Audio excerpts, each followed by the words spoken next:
রায়গঞ্জ লোকসভা কেন্দ্র আবারও একটি নির্বাচন। 19-এর পর এবার 24 নজরে এই লোকসভা কেন্দ্র। 7টি বিধানসভা কেন্দ্র নিয়ে রায়গঞ্জ লোকসভা কেন্দ্র গঠিত হয়েছে। শুরুতেই একটি বিষয় না বললেই নয়, তা হলো এই রায়গঞ্জ লোকসভা কেন্দ্র প্রিয়রঞ্জন দাসমুন্সী অর্থাৎ রায়গঞ্জবাসী বা গোটা রাজ্যবাসী এমনকি গোটা দেশবাসীর কাছে যিনি প্রিয়দা হিসেবে বিশেষ পরিচিত ছিলেন। আর সেই সুবাদেই এই রায়গঞ্জ একদা কংগ্রেসের গড় হয়ে উঠেছিল, কিন্তু প্রিয়রঞ্জন দাসমুন্সী পরবর্তীতে এই রায়গঞ্জ লোকসভা কেন্দ্রে থাবা বসায় বামেরা। দীর্ঘ সময় এই লোকসভা কেন্দ্রের মাটি চাষ করে বামেরা, কিন্তু শেষ অবধি তারা তাদের যে অবস্থান, যে ক্ষমতা, তা ধরে রাখতে পারেনি। একেবারে শেষ মুহূর্তে বলা বাহুল্য 2019-এর যে নির্বাচন, সেখানে বামেদের চাষ করা মাটিতে গেরুয়া শিবির পদ্ম ফুটে যেত। এবার আরো একটি লোকসভা নির্বাচন চলে আসলো। এই পরিস্থিতি এবার কি হবে? এবারের রাজনৈতিক সমীকরণ কি রয়েছে, কোন দল কোন অবস্থানে রয়েছে, সেসব বোঝার চেষ্টা করব একদম পাবলিক পালসে।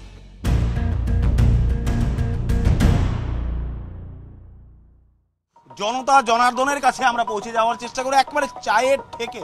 তার কারণ এই চায়ের থেকে রাজনেতা থেকে শুরু করে আম জনতা সকলের আনাগোনা লেগেই থাকে, আর সেক্ষেত্রে ভোটের আলোচনা অবশ্যই হয়। দাদা, একটি বিষয় জানতে চাইবো, সেটা হচ্ছে আপনার এই চায়ের থেকে ভোটের আলোচনা কতক্ষণ চলতে থাকে? বেশি সারাদিনই চলে। তো সেক্ষেত্রে আপনার পর্যবেক্ষণ কি এই লোকসভাকে কেন্দ্র করে?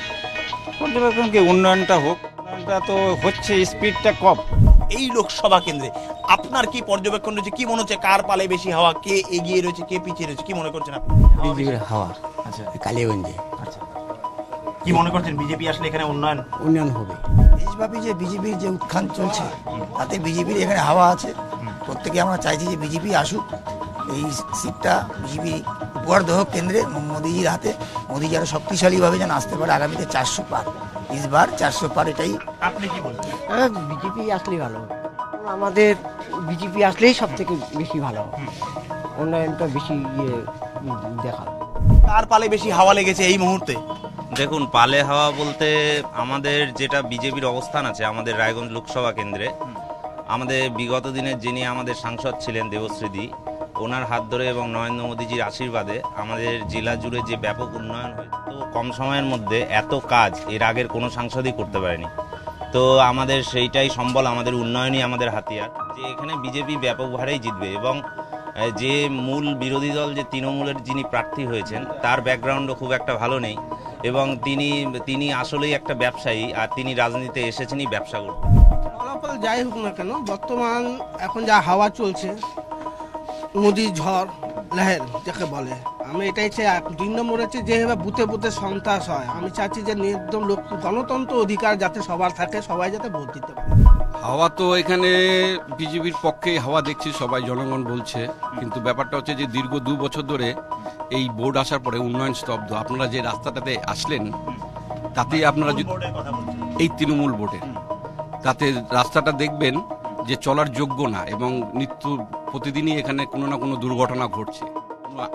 প্রশাসন বলে কিছু নেই, কেউ কাউকে বললে কেউ কিছু বলতে পারছে না। তো যিনি আমাদের আগের বোর্ডে ছিল, তিনি অনেক কাজ করেছিল, যে চেয়ারম্যান ছিল, এবং নাম হয়তো আপনারাও হয়তো জানেন যে কার্তিক চন্দ্র পাল, যেটুকু উপকার হয়েছিল তার হাত ধরে কালিয়াগঞ্জে হয়েছিল। তারপরে উন্নয়ন স্তব্ধ। নারী নিরাপত্তা তো প্রথমে তো নারী নিরাপত্তা, দ্বিতীয়ত উন্নয়ন। এই যে রাস্তাঘাট এইভাবে যে পড়ে আছে, এখানে মনে হচ্ছে না যে কোনো প্রশাসন চলছে। যাকে বলতে আছি সে বলছে আমি জানি না, হবে, হচ্ছে, আসছে, টাকা নেই, ফান্ড নেই, হ্যাঁ, টাকা আসলে হবে, তো কোনো রকম পরিকল্পনা নেই এদের। এরা আসছে ব্যবসা করার উদ্দেশ্যে মনে হচ্ছে যা, এবং জনগণের যে নিত্য পরিষেবা দেওয়ার যেটা দরকার সেটুকু আমরা পাচ্ছি। আমরা চাই ভোটটা শান্তিপূর্ণভাবে হোক, সবাই সবার ভোট সবাই যেন দিতে পারে। হচ্ছে কে এগিয়ে কে পিছিয়ে, কার পালে বেশি হাওয়া? দেশের উন্নয়নের স্বার্থের জন্য চিন্তা করতে গেলে আমরা একজনই পছন্দ করব, সে নরেন্দ্র মোদী। উন্নয়নের জন্য ওনাকেই দরকার। আর দেশের স্বার্থে অন্য কিছু বিকল্প চিন্তা করে লাভ নেই, আমাদের জোটের চিন্তা করে লাভ নেই, কারণ জোটের কোনো প্রার্থীর আমরা দেখতে পাচ্ছি না চোখে যে প্রধানমন্ত্রী হওয়ার মতো যোগ্য বা যা কারো মুখ নেই। সেক্ষেত্রে এই লোকসভা কেন্দ্র বিজেপিকেই চাইছে। হ্যাঁ, সমস্তই। এই লোকসভা কেন্দ্রে তৃণমূল এবং বিজেপির মধ্যে কি টক্কর হবে একটা? 100% হবে। ক্যান্ডিডেট যদি বিজেপির ভালো হয় অবশ্যই হবে, কারণ ভূমিপুত্র আছে এখানটায় আমাদের কল্যাণী বাবু। সেই ক্ষেত্রে বিজেপির ক্যান্ডিডেটের উপর ডিপেন্ড করবে ফাইটটা কতটা হবে, কিছুটা ক্যান্ডিডেটের উপর ডিপেন্ড করবে। যে বিজেপি আসলে আমাদের ভালো হবে, মোদী সরকার আমাদের দরকার।